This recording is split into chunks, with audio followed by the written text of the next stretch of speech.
Welcome to My Weekly Mixtape, a podcast that takes the classic mixtape approach to building a modern playlist. I'm your host, Brian Colburn. Joining me tonight as guest curator is Big Rick of Rock Talk Studio. Rick, welcome to the program, my friend. Thanks, Brian. It's great to be here. One of my favorite podcasts, and I finally get to be on it, so very cool. Well, thank you so much, and I'm glad to have you on it. But as a first-time guest, I'd like to start by asking you, what does the word mixtape mean to you? My brother, right off the bat, it means my brother. I lived in Los Angeles for many years, and I moved from Connecticut. And my brother stayed in Connecticut, and I moved to LA, and I was working in the music industry, and I was blessed to get a lot of promos and a lot of new music, and I was always mixing up tapes and sending it back to him in Connecticut, all kinds of crazy, wild stuff, just the craziest things, and he loved those mixtapes. So that's the first thing I think of when I think of a mixtape is my brother, how much he enjoyed all the music that I sent him. That's awesome.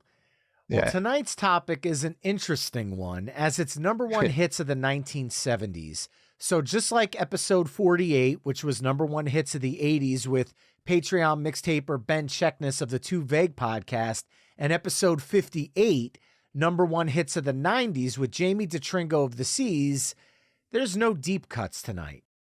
As with both of those episodes, the deepest of cuts you and I could pull are number one hits that were only number one hits for 1 week, but even then, they were still a number one hit.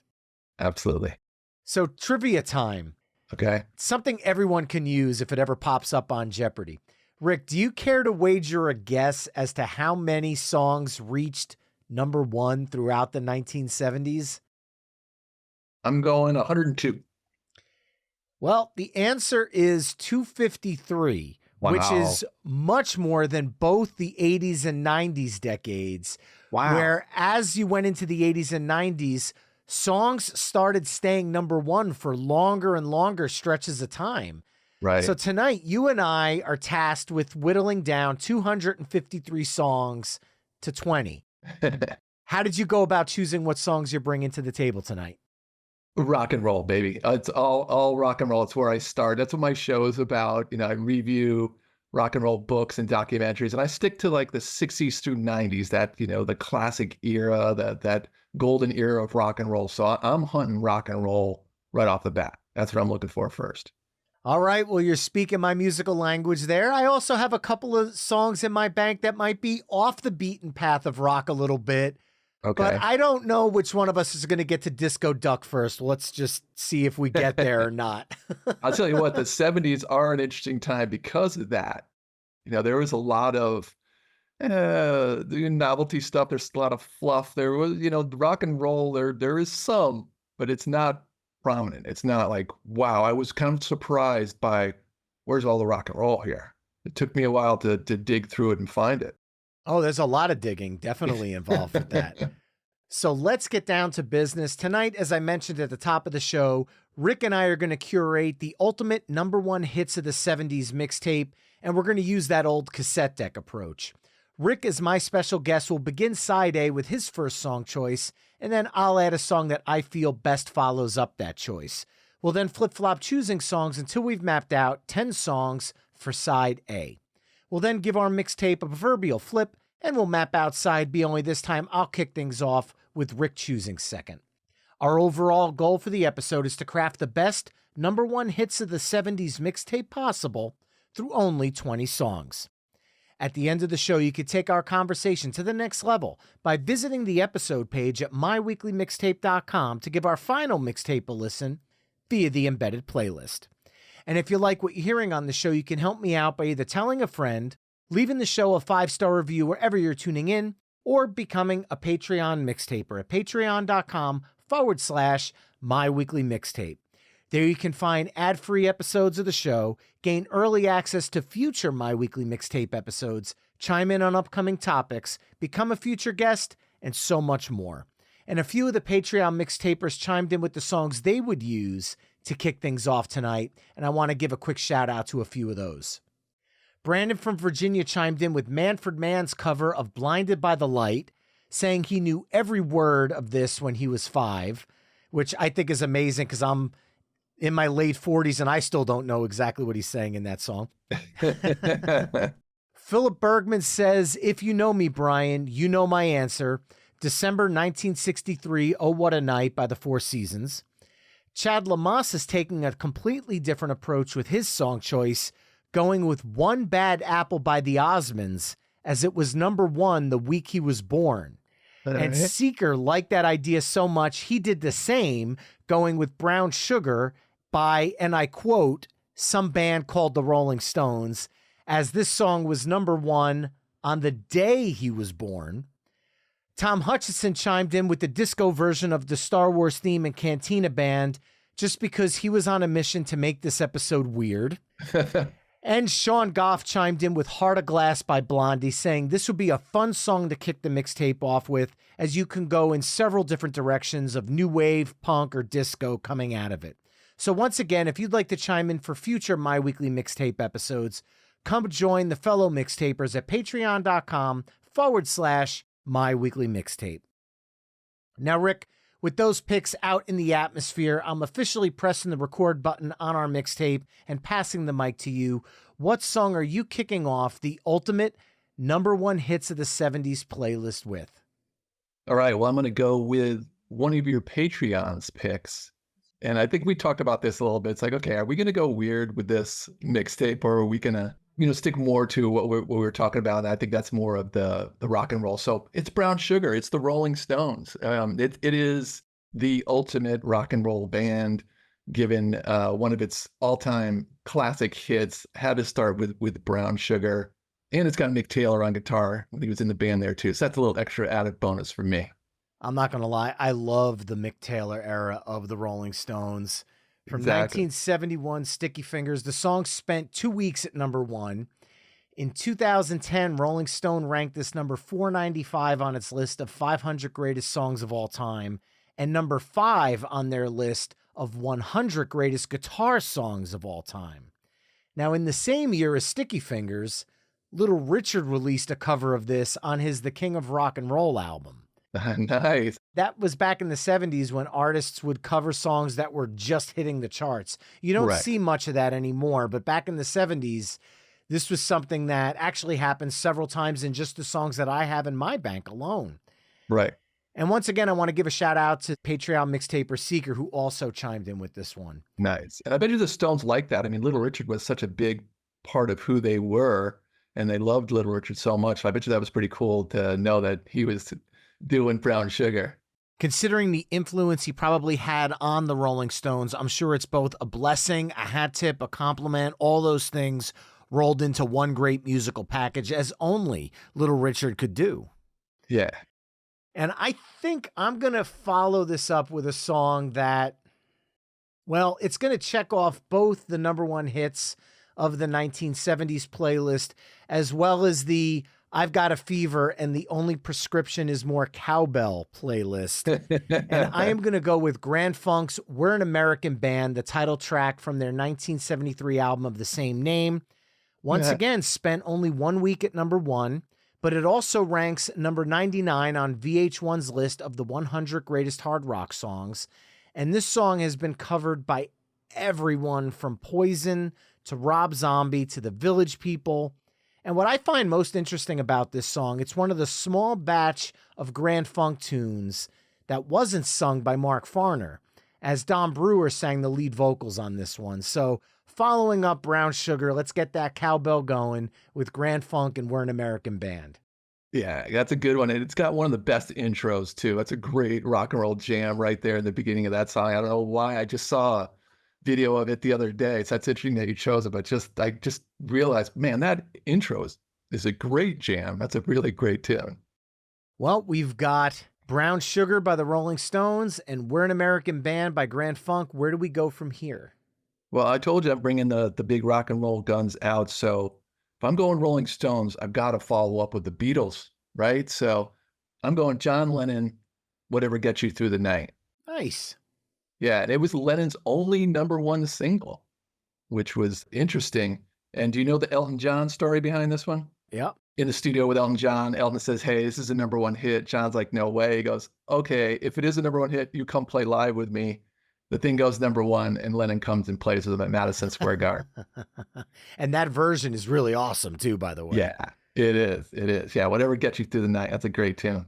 And if I'm not mistaken, that was also one of John Lennon's last major concert appearances. But the lead single from 1974's Walls and Bridges, once again, only 1 week at #1.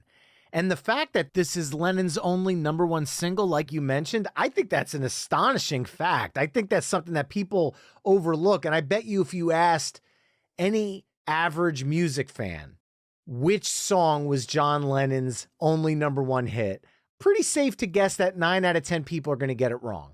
Because even I would have guessed Imagine prior to whatever gets you through the night. And that's nothing against this song. I absolutely love this song. But along with Elton, I think we should also tip our hats to Bobby Keys and Ron Aprea, who totally nailed the sax parts on this track. And for me, at least, I can't picture this song without the saxophone.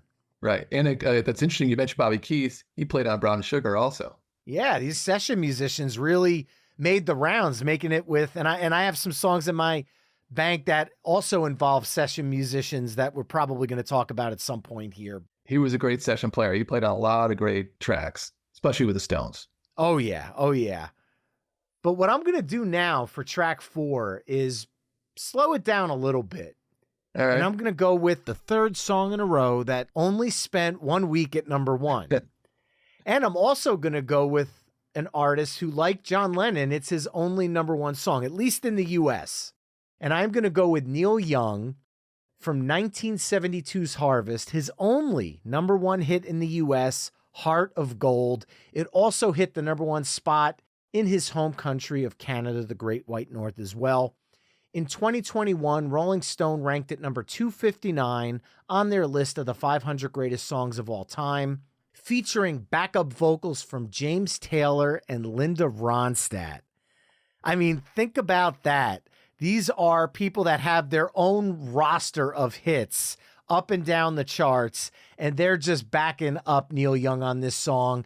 This has always been a favorite of mine. Besides Colburn and Company playing this song at pretty much every gig we've ever done, it's been famously covered by the likes of Willie Nelson, whose cover version hit number 44 on the Hot Country Singles Chart in 1987. It's also been covered by Roxette, Betty LaVette, Tori Amos, Johnny Cash featuring the Red Hot Chili Peppers, and Black Label Society. So to me, this one's an absolute classic. Neil Young, Heart of Gold. Good pick and a good tempo too for what we're up to. So a good time for Heart of Gold in there. All right. So what are we going to follow that up with for track 5? I'm following up with another crazy #1. This is actually his first #1 from David Bowie, and that is Fame, the song he did with John Lennon. So I'm running, my connection is running pretty solid here. I got Stones, Beatles, and David Bowie. Stones, Beatles, Stones. Yeah. The second single from 1975's Young Americans spent 2 whole weeks at #1. And it also hit #1 in Canada. Now, the song, because I was in high school at the time, had a resurgence as Fame 90 was released as part of the Pretty Woman soundtrack. That version hitting number 6 on the Billboard US Dance Club Songs chart. There you go. Yeah, and I was reading about Bowie in this song. It was his least favorite track on the record. He hated it. He's like, no, this is my least favorite song. And, Carlos Alomar and Lennon played a small part. And the research I did, he played a small part, but he did come up with the lick there in the beginning. And I think he called it something other than Fame. I can't remember what he was saying. He was saying a word, and David picked up on it and said, no, let's go with Fame. And that's how they got that. Pretty cool track.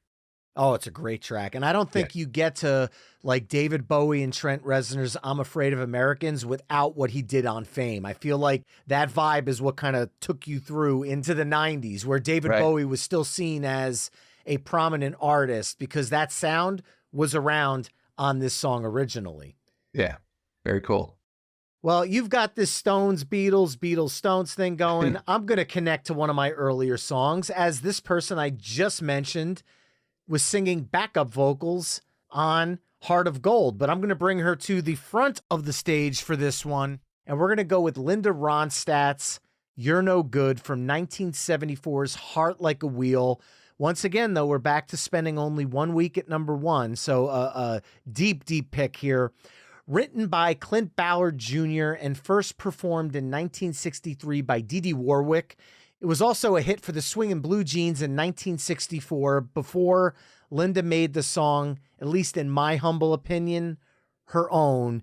And yes, that includes Van Halen's cover at the beginning of 1979's Van Halen 2.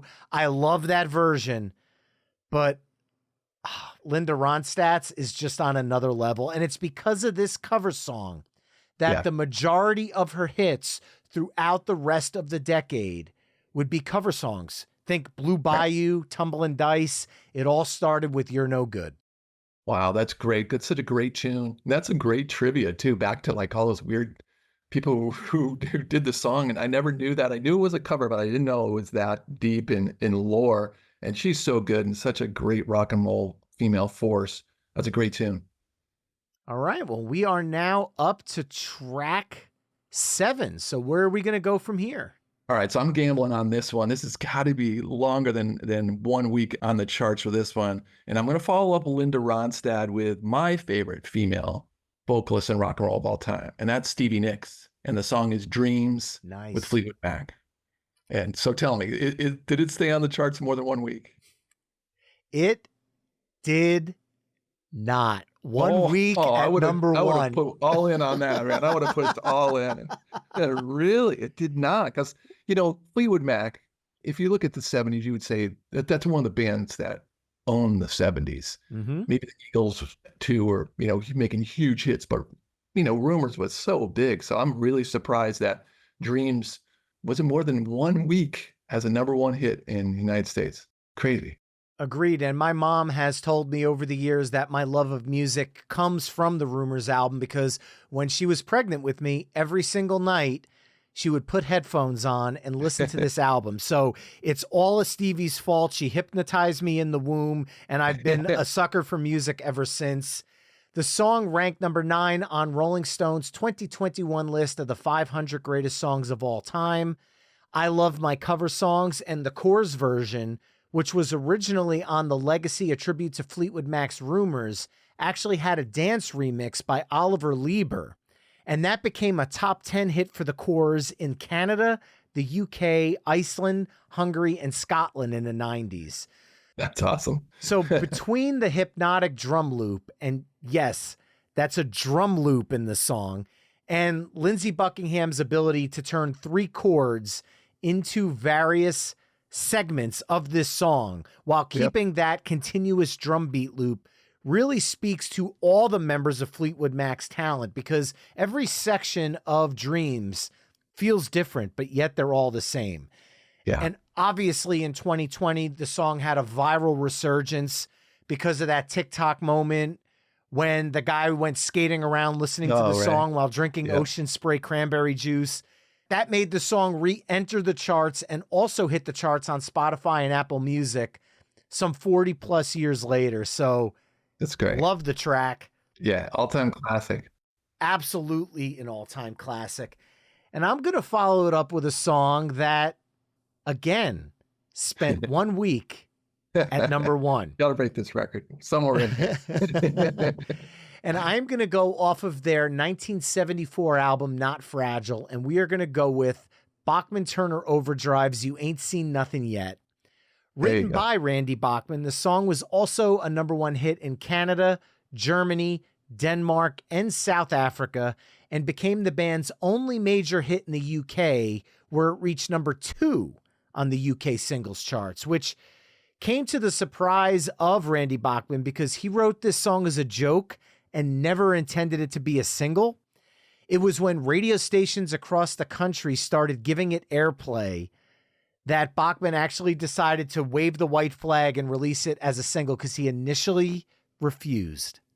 That's awesome. Awesome. I'm going to throw some Randy Bachman stuff in here again, because I, do rock and roll documentaries. He's got a new documentary coming out called Taking Care of Business. And it's about his lost Gretsch guitar. Have you heard the story of that one? No, I haven't. Yeah, earlier in his career, he had this Gretsch guitar that was like his number one, and it was stolen. And he searched for years and years and years. And he thought he saw it on a Thompson Twins video. So he chased after them to try to find his guitar. That wasn't it. He bought every Gretsch possible, he claims, in the world to try to find that sound. Couldn't get it. And then during COVID, someone brought to his attention that, hey, I think I might have found it. I'm not going to spoil the story, but the documentary is called Taking Care of Business. I haven't seen it yet. It's coming out. I don't think it's streamed just yet, but it sounds like it's going to be a great conclusion to that story of what happened to this guy's Gretsch and all the years in between building up to it. So that's my rock and roll documentary recommendation for you. Oh, I can't wait to watch that. I really hope it doesn't end in the fact that he just picks it up and goes, nope, not it. And then they roll the credits. No spoilers here. All right. Well, we are up to track 9. So what do we got for your last song on side A? Last song on side A, we got to do something different. We got to go away a little bit here. And like I said, I'm staying in the rock and roll zone, but I'm going to pull back a little bit and go with Stevie Wonder's Superstition. And it's got some rock and roll roots to it because he wrote that song with Jeff Beck. And Jeff Beck was kind of slow getting to it, and they released Stevie's version first. And it's such a cool jam. And I think Stevie actually played all the instruments on that record too, which is incredible. And then what I like about it, the connection to Stevie, was the Stevie Ray Vaughan version. Oh yeah. That Stevie Ray Vaughan just took and blew into the stratosphere with his version. So Stevie Wonder's Superstition is such a great tune.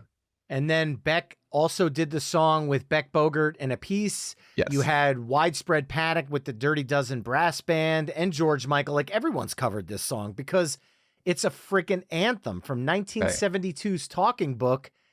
It spent 1 week at number 1. We stay there. In 2021, Rolling Stone ranked the song number 12 on its list of the 500 greatest songs of all time. And the song won 2 Grammy Awards, one for Best Rhythm and Blues Song and one for Best R&B Vocal Performance Male. And finally, the song was inducted into the Grammy Hall of Fame. A well-deserved induction there. One of the greatest friggin' funky-ass riffs ever. You nailed it. Exactly. And coming out of that, I think I'm going to stay with a little bit of that funkiness, but I'm going to inject a little bit of prog, a little bit of jazz, a little bit of experimentation, and another song that only spent 1 week at number 1. However, I think it's going to be our only instrumental of the night, and I am going to go with the Edgar Winter Group's Frankenstein from 1972's They Only Come Out at Night. It was also a number 1 hit in Canada. Rolling Stone lists it number 7 on their list of the 25 best rock instrumentals. It was originally not even intended to make the album and was only released as a B-side to Hangin' Around, but the single was quickly flipped by the label when radio stations around the US and Canada were getting hammered with requests for Frankenstein over Hangin' Around. To me, this song is lightning in a bottle. You have Winter playing the bulk of the instruments on the track, including the synth, the piano, the saxophone, and the percussion.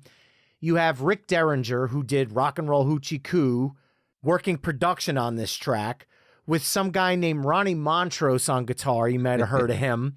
Nice. Dan Hartman, the I Can Dream About You singer, on bass, and Chuck Ruff on drums. Believe it or not, I didn't discover this song until the 90s when it was one of the tracks on the Encino Man soundtrack, of all things, which I had picked up on vacation when we were down in North Carolina. I picked it up at a Radio Shack because at the time in the 90s, at least down in North Carolina, Radio Shack sold cassettes and CDs. I ended up grabbing the Offspring's Smash on cassette because they didn't have it on CD, and the Encino Man soundtrack on CD. So, total sidebar there. But Fish has covered this song live close to 100 times over the years. This song, to me, is just instrumental perfection, and I think it's a fun way to close out Side A. Great ending of Side 1. Great job. Well, that Mixtapers concludes Side A of the ultimate number 1 hits of the 70s mixtape, which consists of the Rolling Stones' Brown Sugar, Grand Funk's We're an American Band, John Lennon, Whatever Gets You Through the Night, Neil Young's Heart of Gold, David Bowie's Fame, Linda Ronstadt's You're No Good, Fleetwood Mac's Dreams, Bachman Turner Overdrive's You Ain't Seen Nothing Yet, Stevie Wonder's Superstition, and the Edgar Winter Group's Frankenstein. Head over to myweeklymixtape.com to hear all the songs we've discussed in this mix through the playlist embedded on the episode page. And now I get the honor of kicking off side B, and I think I know exactly how we're going to do this. All right. This side is going to start off with some drums, some iconic drums. And we're going to go with a song that spent 6 weeks at number there one. It is. So there we it is. finally got a decent run for a number one hit. And we are going to go off of their 1979 debut, Get the Knack, the Knack's My Sharona. The song ranks number 75 on Billboard's Hot 100 all-time songs list and number 16 on the top Billboard Hot 100 rock songs.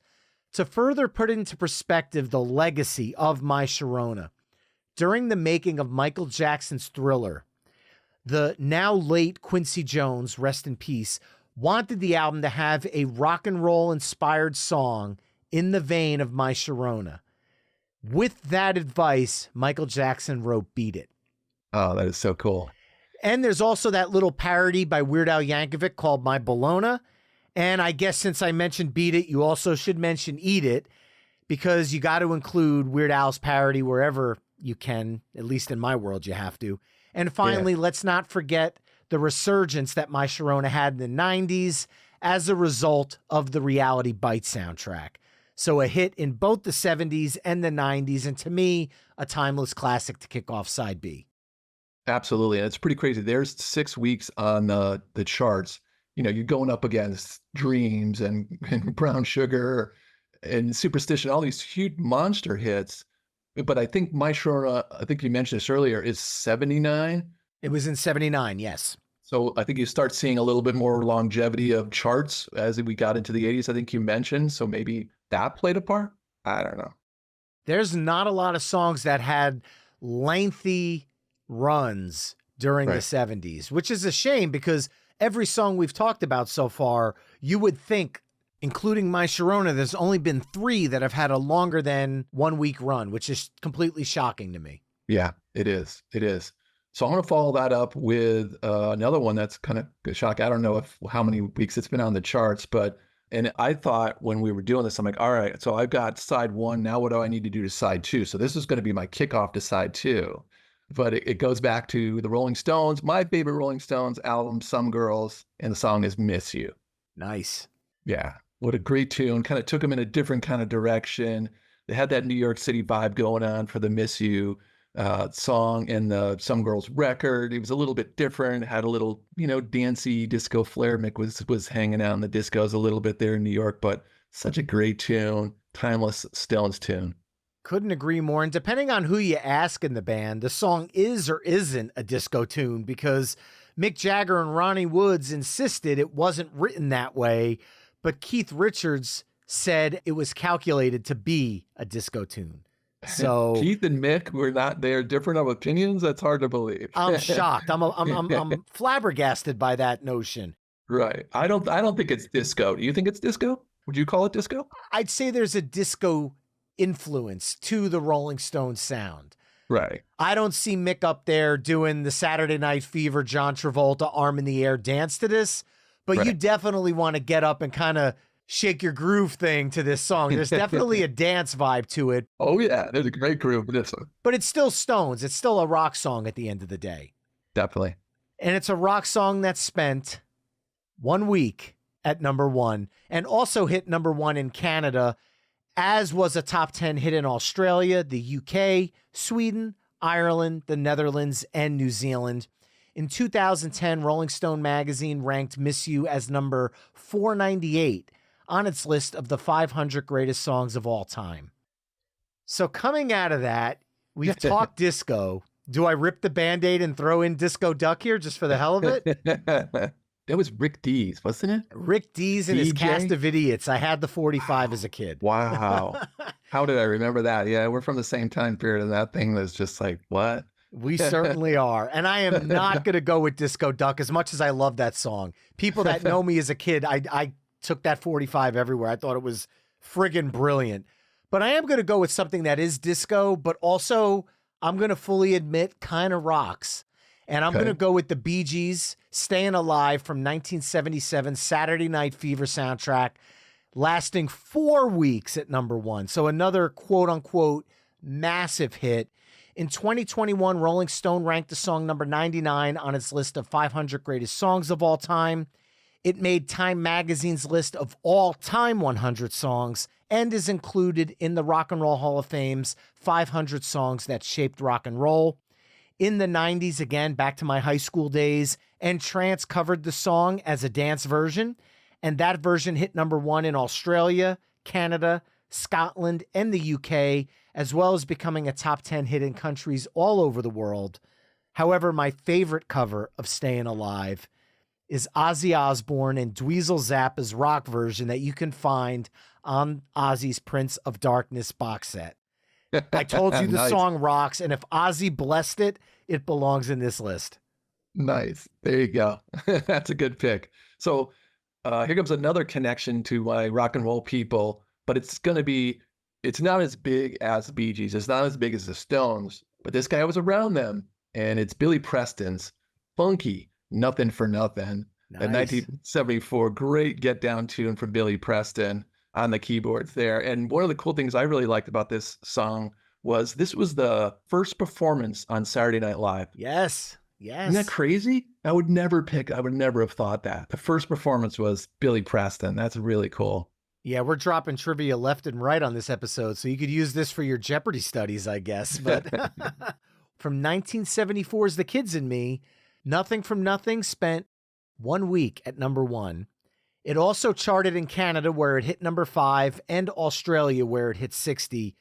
Billy Preston was rightly inducted into the Rock and Roll Hall of Fame class of 2021, and he's one of the very few musicians to ever be given a credit on a Beatles recording, that being their 1969 single Get Back, as it was credited as the Beatles with Billy Preston as per the band's request. As far as I'm concerned, Nothing from Nothing is joy in musical form, period.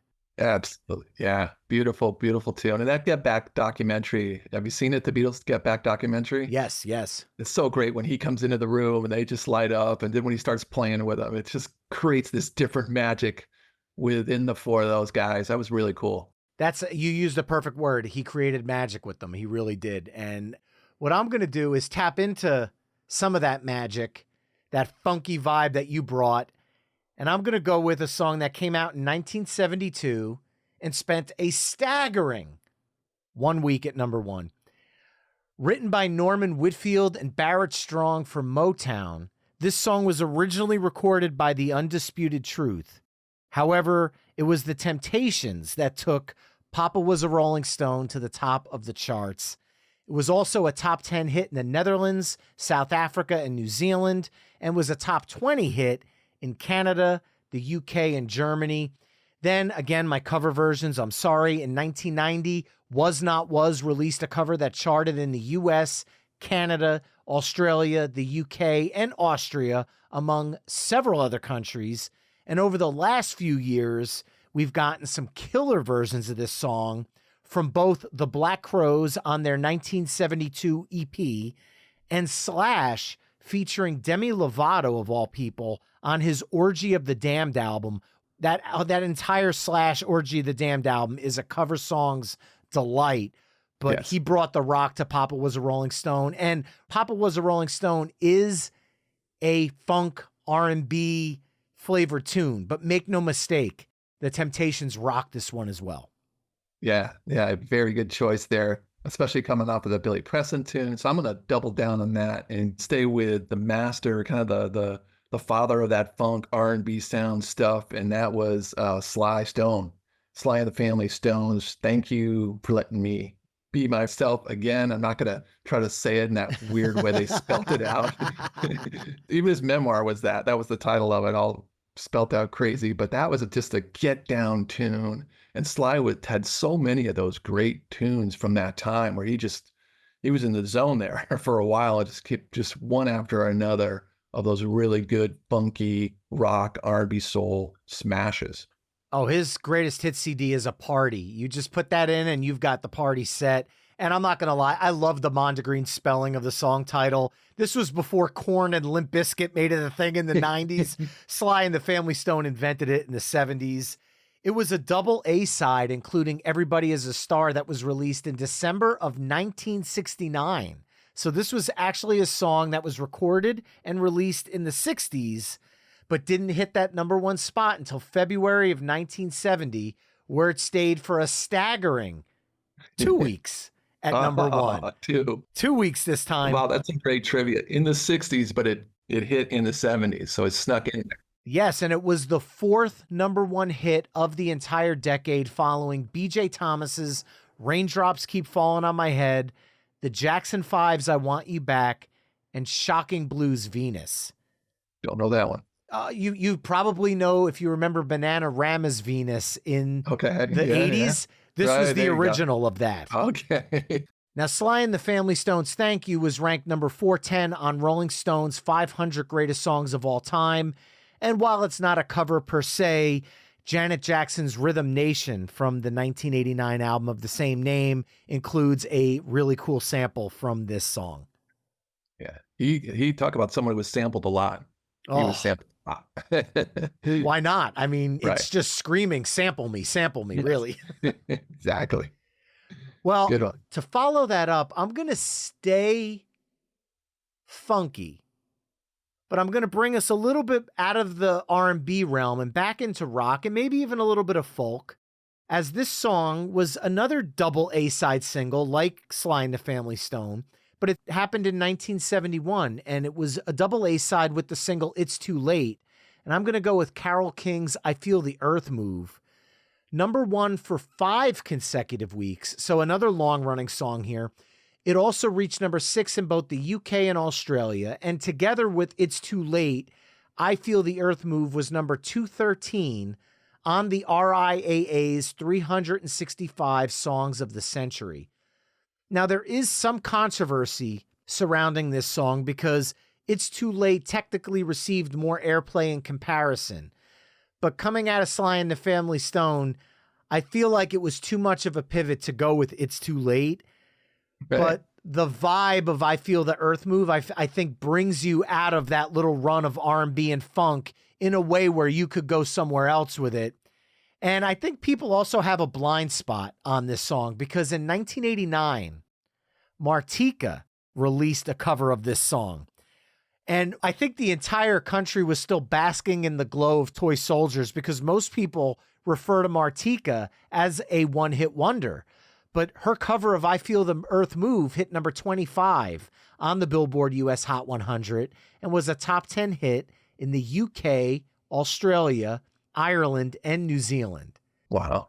But even that's not my favorite cover because in 2013, Shinedown released a killer version on the Warner Sound Live Room EP that, if you haven't heard it, I highly suggest checking it out. Total gender flip on the song, but it works so friggin' well. Very cool. That song was funky, no doubt about it. That piano piece there. And what I found interesting in that song is, that starts the album off, and then you have So Far Away and It's Too Late, and You've Got a Friend, these really different mellow songs. It's Carole King. You're like, wait a minute, what happened there in the beginning? Where'd that go? The Tapestry record. Yeah, I don't think that's what people were looking for, which is why it didn't really hit on the charts as much as It's Too Late did, because It's Too Late, I think, follows into the songs you mentioned there. Obviously, you mentioned that one, but that's more of what people think of when they think of Carole King. But for me, the rock guy in me, it's I Feel the Earth Move. Yeah, it's a good song. Good song. That's a good one. Good. So we're going to stick with a little rock here, and we've got to include a guy who wrote a lot of really cool 70s songs, and that's Steve Miller. Nice. And Rockin' Me, the great Rockin' Me classic that he wrote to kind of expand his sound. I read where he was doing a lot of shows, doing a lot of festivals, and he was playing with Pink Floyd at the time, and he wanted to have a song that could just hit that festival audience and these big, large audiences that he was playing to. And he came up with Rockin' Me, and there's only 3 guys playing on that song. It's him and the bass player and the drums. That's it. And considering how beloved the song is, I think you hit the nail on the head, because according to setlist.fm, it's one of the songs that Steve Miller has performed the most in his career over the decades, alongside of The Joker, his cover of Paul Peña's Jet Airliner, Abracadabra, and Fly Like an Eagle. As somebody who grew up with the Greatest Hits 1974 to 78 album in his collection, Yep. I feel like this is a must-have on a 70s playlist, and I'm glad we found a spot for at least one Steve Miller song, because I had both this and The Joker sitting in my bank tonight waiting to go.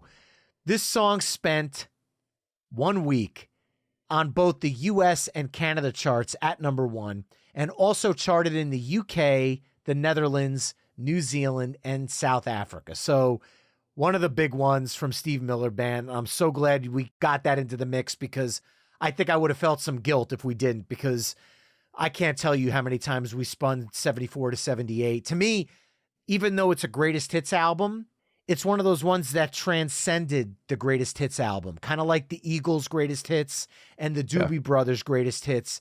Steve Miller Band 74 to 78 to me almost feels like a Steve Miller studio album.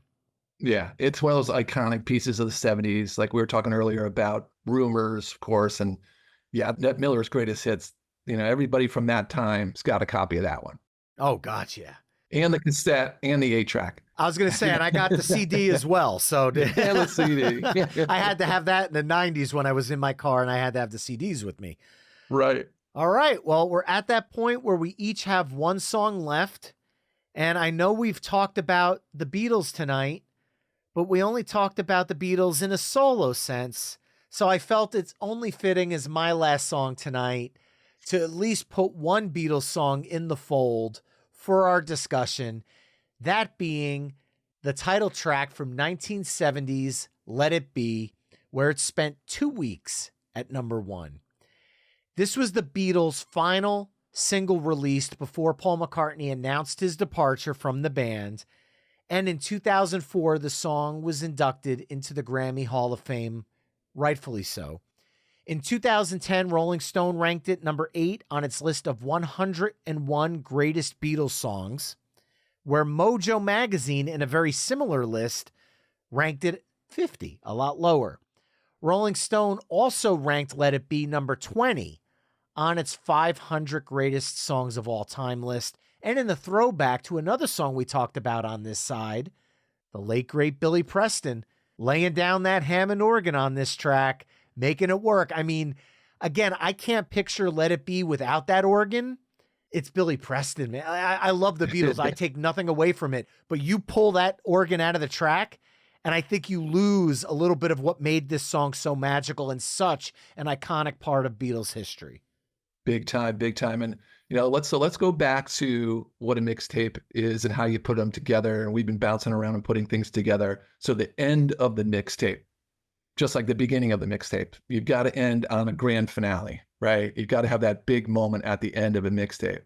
So I'm going to propose something to you, Ryan, that I don't know if it's ever been proposed or done on this show before. I've listened to a bunch of them, and I've never heard it before.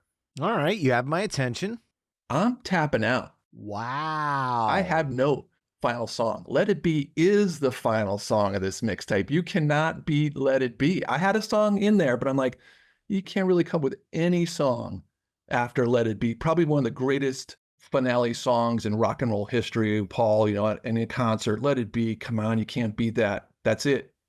It's a complete tape. Well, there you have it, folks. Side B of the ultimate number 1 hits of the 70s mixtape, with a first on my weekly mixtape as he's pressing that stop button on the 9th song. Side B kicked off with the Knack's My Sharona. Then we had the Rolling Stones' Miss You, Bee Gees' Stayin' Alive, Billy Preston's Nothing from Nothing, The Temptations' Papa Was a Rolling Stone, Sly and the Family Stones' Thank You for Letting Me Be Myself Again, Carole King's I Feel the Earth Move, Steve Miller Band's Rockin' Me, and the Beatles' Let It Be.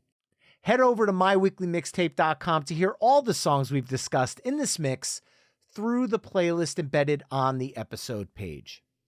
Well, Rick, why don't you tell listeners a little bit about Rock Talk Studio and where they can find your show?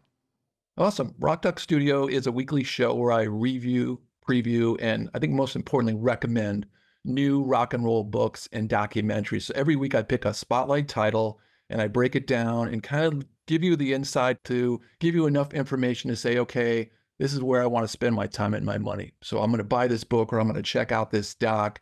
It's one of my passions. I just watch a ton of rock and roll documentaries and read a bunch of books. And it's on any directory where you can hear your podcast. It's on YouTube. So it's all over the place. Again, once a week, I take a title and just give you my best on why I recommend you checking it out. Well, Rick, this has been an absolute pleasure. Thank you so much for joining me on My Weekly Mixtape. Been great, Brian. Good fun. Thank you. Remember, you can find My Weekly Mixtape on almost all the social media haunts at My Weekly Mixtape. You can also head to myweeklymixtape.com to check out the full catalog of My Weekly Mixtape episodes. And finally, if you like what you're hearing on the show, you can help me out by either telling a friend, leaving the show a 5-star review wherever you're tuning in, or becoming a Patreon mixtaper at patreon.com/My Weekly Mixtape. There you can find ad-free episodes of the show, gain early access to future My Weekly Mixtape episodes, chime in on upcoming topics, become a future guest, and so much more. That's all for this week. Thanks again for listening, and until next time, enjoy the tunes.